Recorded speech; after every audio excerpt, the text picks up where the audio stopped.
and welcome to the Album Man. And at last, we carry on my Beatles discography and we take a look at the Beatles' 5th album. So of course I made it clear that I don't really like this album's predecessor, which is Beatles for Sale, which, yeah, I mean that review didn't get the most positive reception. Not the most negative, I think it's like 3 likes, 3 dislikes at this point, so there you go. People weren't so happy that I didn't like the album. But anyway, Help is, it's like A Hard Day's Night in the fact that it's a soundtrack album for the film, which I think I'll also be covering. I mean, it is Hard Day's Night, so why not do Help? And yeah, so what do the Beatles do here? Do we find a progression of their sound, or fillers of a few killers like Beatles for Sale? Well, we'll just have to see. And of course, first we're going to be looking at the Fair Side, which contained the soundtrack. And of course, this side opens up with Help. I mean, the hugely famous title track, of course, opens this out. I mean, who doesn't know this fantastic song? The writing here, it's short, it's simple, and absolutely genius. I mean, the chorus, it just doesn't even need mentioning. I mean, again, seriously, who doesn't know the chorus of this off by heart unless you lived in a cave since before 1965 when the album was released? As with its killer vocals and harmonies, its brilliant descending lead guitar line from Harrison, this really is just an example of sheer perfection when it comes to writing a pop song. I mean, it really just doesn't get much better than this, to be honest, except for, well, of Beatles compositions. As I said, they're the only ones that really can come close to a song like this. It's just so perfect and catchy in structure and length, you know. It really is just a great example of why Lennon and McCartney are probably the greatest songwriters of all time, to be honest. Now we get now we get The Night Before. And this isn't quite as good as the title track, but it's still an amazing song, definitely not one to be messed with. Again, short and very, very catchy, and with its cool response sort of song structure and alternating vocals from Lennon and McCartney underpinned by Harrison's backing. And yeah, I mean, the guitar solo is pretty decent, which apparently was actually played by McCartney on this one, which is quite interesting. But yeah, it's still a great song, and the electric piano by John really just gives this song that extra edge and musical depth to really just take it to that next level, to be honest. You've Got to Hide Your Love. Now this song strays away from the upbeat pop of the first 2 songs to include flutes on this, I would say, very Dylan-esque, primarily Lennon composition, as it's well known that Lennon was hugely influenced by Dylan around this time period after hearing Freewheelin' and, you know, things like that. And yeah, I do like John's Dylan-like songs. He's great at just taking inspiration from Dylan, but as I said on my Beatles for Sale review, he just adds his own spin, and he happens to be very good at these sort of folk-inspired songs. So yeah, this really does work a treat. There's a particularly strong vocal performance by John, which has to be noted as well, especially in the chorus. I Need You. Now this is the first Harrison written and sung song on the album, and the most interesting part has to be its very distinctive lead guitar, which I believe utilises a volume pedal, I think, to create that very unique, sort of abrasive sound.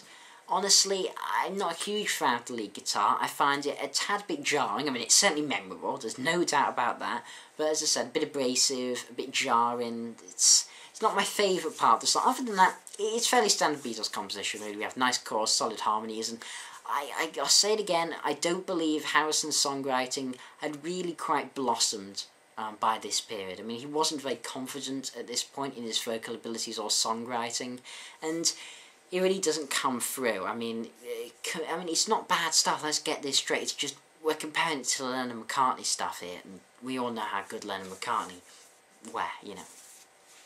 Another Gal. This is a nice little song. This has a swinging beat to it, which is always kind of cool, and it's a full composition with yet again more McCartney lead guitar, which I do find odd. I don't know why Harrison didn't play guitar on that, or what was the other song? Which one was it? Oh yeah, The Night Before. And yeah, so I do find this kind of odd. But yeah, I mean, a solid song, not one of the classics on the album, but it's still a big step up from some of the covers we've seen on previous albums, Beatles for Sale, you know, so, you know, it's good, it's good. You're Gonna Lose That Gal. This has that classic, you know, early Beatles call and response structure with John singing lead and Paul and George doing the response harmony. And the song musically features some sort of doo-wop stylings, which we definitely get in their earlier work. Not as much at this stage, but certainly on Please Please Me and with the Beatles, you get some sort of doo-wop type songs. And yeah, it's decent, you know, not one of my favourites. I'm not a huge fan of that style, but it certainly works. And, you know, the Beatles, as usual, they add that just irresistible, you know, little twist onto it. But then, then we get Ticket to Ride. And you can probably expect what I'm going to say about this, because, I mean, who the hell doesn't adore this irresistibly catchy song with hooks galore and the wonderful little beat from Ringo, that really drives the song, which I believe was McCartney's contribution to this song. And yeah, the really clever part, which I think is often overlooked due to the sort of the, you know, brilliant hook and stuff, is that little double time section at the end, the My Baby Don't Care bit. I think that is so clever, which brings the song over the 3-minute mark, which for the Beatles at this stage is pretty long. And yeah, I think that just takes the song from being, you know, this great catchy song just into the stratosphere, just being one of the absolute best. I think it's a pretty innovative part. It may seem quite simple, and it really is, but I think that change in pace, that just takes it to the next level. And yes, I really like side 1 of the album. I think the soundtrack side is very strong. I mean, you know, as I said, some of the songs are not as good as others, you know. I mean, Ticket to Ride is better than, you know, You're Gonna Lose That Gal. But, you know, they're all great, solid songs on that. I like that side a lot. And then we get to side 2, the non-soundtrack side. And it starts off Act Naturally, which isn't the best start to a side I've ever heard in my life. It's a cover. Yeah, you know how I feel about Beatles covers, except for Twist and Shout. So this is a cover of a song by Johnny Russell and Voni Morrison. It's sung by good old Ringo, yay, and it's pure, all-out country. I'm sorry, but country is not a genre I like at all. I mean, I can't think of a single country artist I like. The only remotely country is tiny bits of Johnny Cash, but not much. I'm not a big fan of his at all. And suddenly sort of the country-ish Bob Dylan, you know, sort of Nashville Skyline, bits of, you know, John Wesley Harding, that type of thing. I don't mind Dylan's country phase, that's alright, but really I don't. And this song, it's not an exception to my general dislike of country. I'd say this is the weakest song on the album. It just feels a bit out of place. It's far too country-ish. I mean, Ringo, I have to say, he's good at doing a country voice, but no, this just doesn't really fit, I'm afraid. It's Only Love. This Lennon song isn't exactly loved by the band, in hindsight, with McCartney deeming it filler, and Lennon saying that he always hated that song. So yeah, the songwriter doesn't like it. It's not great. I have to agree with Lennon and McCartney on this one. It's a bit lousy. I mean, the lyrics are, as John says, John says abysmal, and I wouldn't go that far, but they're not his finest work, let's put it that way. You Like Me Too Much. This is the second Harrison wrote and led song on the album, and I'd say I prefer it to I Need You. Though I still maintain, again, I'll say it again, I don't think he's quite mature as a songwriter, but this is still a good song. The electric piano, I definitely like the use of electric piano in this album. Lennon's use, great. That really boosts this song. You know, it's a pleasant little song, you know.